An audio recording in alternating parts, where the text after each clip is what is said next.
Hey everyone, this is a quick video for my students and anyone who might be interested on Dit Da Jau. Dit Da Jau, it means full hit wine, literally. It's a form of medicine, and most Kung Fu schools, traditional martial arts schools, have their own recipe.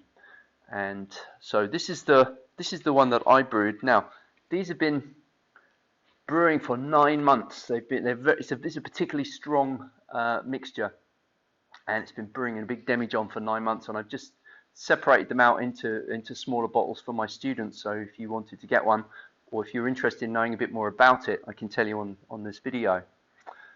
So Tita is a part of Chinese medicine, it's somewhere between the herbal medicine and the massage therapy. And Dit Da Clinic will specialize in bruises, sprains, falls, kind of traumatic injuries, as opposed to the herbal medicine that deals with more constitutional things like blood tonics and strengthening your chi and your energy. An injury is more a blockage, so stagnation of blood, stagnation of chi. So this will move the blood, move the chi, reduce the swelling, reduce the pain. That's the purpose of this. First of all, it's not to be drunk. It would make you very sick. It's not to be put into open wounds. It's just to be rubbed into the skin. So I'm going to show you how to do that on this video. Now, first of all, I've seen some other videos on YouTube where people are telling you to kind of take some and put it on and stuff. Please don't do that.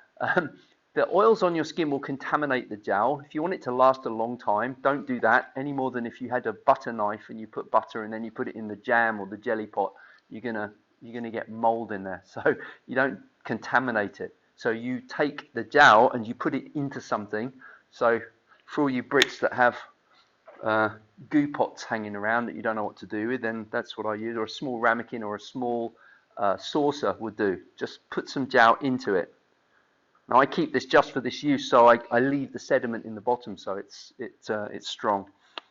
So this is the smell of jiao in the morning. So if you're a traditional martial artist and your Kung Fu school doesn't smell of jiao and incense, do you even Kung Fu? That's my question for you.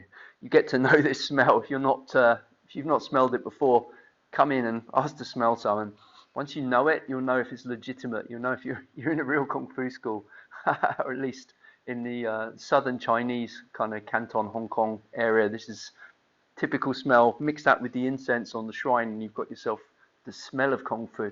So you've put some in a pot. Now, what do you treat with this? Any bumps, bruises. Now I'm demonstrating over here because this is my little body conditioning area. So I do all my palm training, my bridge training. I've got things for rolling, things for hitting the body. Also wooden dummy, punching the heavy bag, punching the mitts. Anything which involving doing your 3-star blocking, anything which involving hitting or sparring, of course, you might get a knock and you get a bruise. That's when you use jiao. After conditioning, if you do like iron palm or hand training, always use jiao, because it will not just speed the recovery, but it will prevent problems later on. Traditional Chinese medicine, they believe that whenever you get a blockage of qi or blood, you're stopping the circulation, which means the body's defensive qi, the wei qi, is broken at that point. It's kind of like a chink in the armor. And then cold, wind, damp, they're the pathogenic factors that get in. So if, for example, you've hit your hat, you've bruised your knuckle and you haven't treated it, the wind, cold, damp gets in, and after a period of years, then you end up with arthritis. In Western medical terms, you'd say that an injury leads to arthritis. So in the Chinese medicine theory, it's if you restore the healthy circulation, then the wind, cold, damp doesn't get in. That's how they look at it. And so this is moving herbs strongly, in Western terminology, anti-inflammatory, pain-killing, but traditionally they talk about moving the stagnant qi and blood. Okay, so it's a little bit of the theory. So here's how you do it. I'm going to pretend I've done some conditioning and I've got a bruise on my forearm. I haven't, but I'm going to pretend. So imagine I've got a bruise here. So I've put some jiao in the pot or in the saucer. First thing you need to do is get this area wet. So I use 2 fingers, dip it in, rub it, and it will soak in. And then you repeat that. Dip, rub, soak it in several times until the area is saturated and it's starting to feel wet, because the skin has absorbed as much as it's going to absorb. Okay, then you start working into the bruise. You can use your thumb. Usually work from the middle to the outside. So you're spreading the blood outwards where it's, and sometimes you get a deep you'll get a hit. You can't see a bruise, but you can feel it inside. You put the Jau on, within an hour, it's purple. So it's really strong. It moves very quickly, and you'll see it.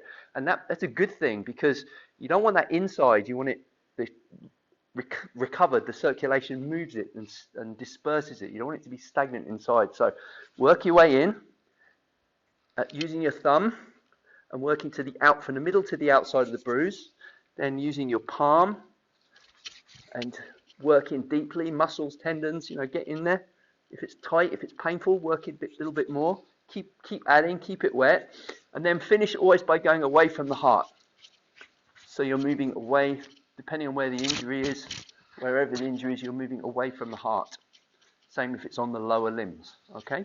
Once you've done that, do not shower, wash your hands like for an hour, because it needs to be absorbed. If you have a shower or bath, you lose it. So at least an hour after adding Jau before you have any kind of a wash or a bath or a shower. Gives it time to work its magic. You can repeat it once or twice a day, 2 or 3 days. If it's a minor thing, 1 or 2 applications is enough. If you're doing training, you do it after every session, it's usually enough. If it's more serious or it's a more chronic, you can try this Jau if you've got a chronic injury, maybe some soft tissue problem which you can't quite heal, it's been hanging around for a while, in which case you can use it a couple of times a day for a week or so and see how that goes, see how it feels. Okay, so if you want a bottle of this, hit me up, drop me a message, and I'll be happy to get you one. Okay, so enjoy your training and happy practicing, and I hope you don't get any injuries, but if you do, you know what to do. Thank you.